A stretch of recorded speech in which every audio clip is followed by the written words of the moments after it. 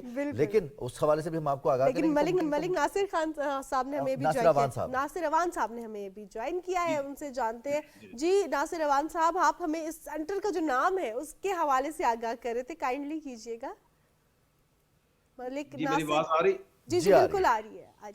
جی علامہ اقبال چونکہ انہوں نے پاکستان کا خواب دیکھا تھا, ایک بہت بڑا نام تھا شاعر مشرق, تو ہم نے یہ سوچا کہ ایزی نام پروناؤنس بھی ہو سکے اور اس نام پہ ہم کو فخر بھی تھا, اس لیے ہم نے یہ نام رکھا. چونکہ ہم کسی کے باپ دادے کا نام نہیں رکھنا چاہتے تھے, ہم چاہتے تھے اس شخصیت کا نام رکھیں جس نے پاکستان کا خواب دیکھا ہے, اور جس کو ہر محفل میں اس محفل کمپلیٹ نہیں ہوتی جہاں علامہ اقبال کی شاعری نام اس کا ذکر نہ کیا جائے. جی بالکل, اور یہ بہت امپورٹنٹ چیز ہے. کوئی پیغام دینا چاہیں گے ناصر روان صاحب, وہ لوگ جو اوورسیز موجود ہیں, نہ صرف امریکہ میں موجود ہیں بلکہ یورپ میں ہیں, دنیا مڈل ایسٹ میں کہیں پہ بھی پاکستانی موجود ہیں, تو پاکستان کا نام روشن کرنے کے لیے, اپنے پاکستانی بہن بھائیوں کی مدد کرنے کے لیے کیا کر سکتے ہیں؟ اصل میں یہ ہے کہ جو بھی اوورسیز پاکستانی ہوتے ہیں ان کا دل پاکستان کے ساتھ دھڑکتا ہے, اور میں یہ کہتا ہوں کہ جب ہم لوگ ادھر آتے ہیں تو جیسے آپ کہہ رہے تھے کہ پاکستان کے ہم سفیر ہیں, تو ہم کو اس طرح کا نمونہ پیش کرنا چاہیے کہ لوگ ہم کو دیکھ کے تو یہ سمجھیں کہ یہ اعلیٰ قوم ہے, اعلیٰ نسل ہے, اعلیٰ کنٹری کے لوگ ہیں. تو ہم الحمدللہ جو بھی لوگ باہر آنا چاہتے ہیں ان کو فرسٹ آف آل ایجوکیشن لے کے آنا چاہیے, تاکہ وہ ڈاکٹرز اور پڑھے لکھے جو لوگ ہیں, بزنس مین, ان میں ہمارا شمار ہو تو ہماری رسپیکٹ اور بڑھے گی. تو میں یہ کہنا چاہتا ہوں کہ ایجوکیشن کو جو ہے نا فالو کرو, ایجوکیشن جو ہے وہ اچھے طریقے سے پڑھ لکھ کے پھر باہر آئیں. جو ہے صحیح ہو گیا. آخر میں ایک اور چیز بھی آپ سے جاننا چاہوں گی ملک ناصر روان صاحب, اس کمیونٹی سینٹر کے اور کیا کیا ویژنز ہیں مستقبل میں, کیا اقدامات کرنے کے ویژنز ہیں, کیونکہ ہم نے دیکھا کہ بہت سے کنٹریز میں ایسے سینٹرز ہیں جو پاکستانی اسٹوڈنٹس کے بھی کچھ ان کو نالج پرووائڈ کرنے کے لیے سیمینارز ارینج کروا رہے ہیں, کمیونٹی لیول پہ ہو رہا ہے, وہ اسٹیٹ لیول پہ نہیں ہو رہا. تو کیا اس کمیونٹی سینٹر کا بھی کوئی ایسا ویژن ہے فیوچر میں پاکستانی اسٹوڈنٹس کے لیے, پاکستانی یوتھ کے لیے یا پاکستانی عوام کے لیے؟ ہم اصل میں اپنے آفس میں آئی ٹی کی کلاسیں بھی دیتے ہیں. اس کے علاوہ ہم اسٹوڈنٹ کے لیے تو آئی ٹی کلاسز, اور ہم کوشش کرتے ہیں کہ ان کے لیے جو بھی آتے ہیں ان کو امیگریشن کے جو مسائل ہیں وہ بھی ہمارے پاس ٹرنی ہیں جو فری آف کاسٹ ان کو جو ہے نا ان کی ہیلپ کرتے ہیں. اس کے علاوہ ہم کلچرل شو جیسے میلہ ہوتا ہے, بروکلن میلہ بہت بڑا, آپ نے دیکھا ہوگا میرے وہ ویب سائٹ پہ, ہماری ویب سائٹ پہ, یہ بھی ہم آرگنائز کرتے ہیں. محفل میلاد کے پروگرام آرگنائز کرتے ہیں, اور یوتھ کے لیے ابھی ہم نے بہت بڑا سینٹر ایک لیا ہے, وہ نیکسٹ منتھ انشاءاللہ یوتھ کو آفٹر کلاسز اور اس میں انگیج کیا جائے گا, تاکہ بچوں کو چاہیے کہ فری آف کاسٹ قیمت جو ہے بہت بڑی ہے سر, جو نا اس کی اپنے کچھ سکل سیکھ لیں اور اپنے سکلز کی وجہ سے اپنا روزگار بہتر کر سکے. بہت شکریہ ملک ناصر روان صاحب, اللہ تعالیٰ آپ کو کامیاب کرے اور مزید ہمت دے جس طرح سے آپ دیار غیر میں پاکستانیوں کی مدد کر رہے ہیں اور پاکستانیوں کا نام روشن کریں. اپنا بہت خیال رکھیے گا. بہت شکریہ. اب دیا صبح پاکستان کو, اور یہ ضروری ہے کہ ہم جہاں خود کامیاب ہوتے ہیں اور اپنی کامیابی کے لیے محنت کرتے ہیں تو کامیابی اور ذرا مزیدار ہو جاتی ہے جب ہمارے ساتھ ہمارے شراکت دار بڑھ جاتے ہیں اس کامیاب سفر میں. اس سفر کے دوران ہمارا جب کاروان بڑا ہوتا ہے تو پھر کامیاب منزل پر پہنچتے ہیں اور کامیاب ہوتے ہیں تو اس کا لطف ہی کچھ اور ہوتا ہے. بالکل جناب, اور زندگی بھی ایک سفر ہے. لیکن ایک چیز, رضوان ایک شعر ہے منیر نیازی کا, اور یہ ہم سب کی لائف پہ کہیں نہ کہیں فٹ ہوتا ہے, لیکن ایک ایسی خاتون ہے جن کے اوپر ہی شاید یہ شعر لکھا ہے, ہمیشہ دیر کر دیتا ہوں میں. اور امریکی خاتون نے دیر کر دی, اور کتنی دیر کی جی, وہ کی 93 ایئرز, اور ان کی غلطی نہیں ہے بلکہ ہوا یہ تھا کہ 93 ایئرز پہلے لائبریری سے ایک کتاب لی تھی, اور وہ کتاب جو ہے وہ اب واپس کرائی گئی ہے. ان کے نانا نے لی ہوگی, دادا نے لی ہوگی, دادا دادی یا نانی, کسی نے, مطلب ایک نسل قبل ان سے یہ کتاب ان کے گھر آ گئی تھی. اب یہ کتاب ان کے رشتہ دار کے گھر سے ملی ایکچولی یہ کتاب. ہاں, ہارٹ تھرو بزنامی یہ کتاب ہے, اور اس کتاب کی خاصیت یہ ہے کہ اس میں ہزاروں شعراء کے کلام موجود ہیں, اور اس کتاب کو لائبریری سے نکلوایا گیا. آپ دیکھ سکتے ہیں لائبریری کا کارڈ بھی ہے, لیکن اس کو پھر واپس نہیں کیا گیا. اور مزیدار بات یہ ہے اس میں مانور کہ یہ کتاب دیکھیے اسی طرح سے محفوظ ہے, اس کا کاغذ محفوظ ہے, اس میں جو لکھی ہوئی چیزیں ہیں وہ محفوظ ہیں, اور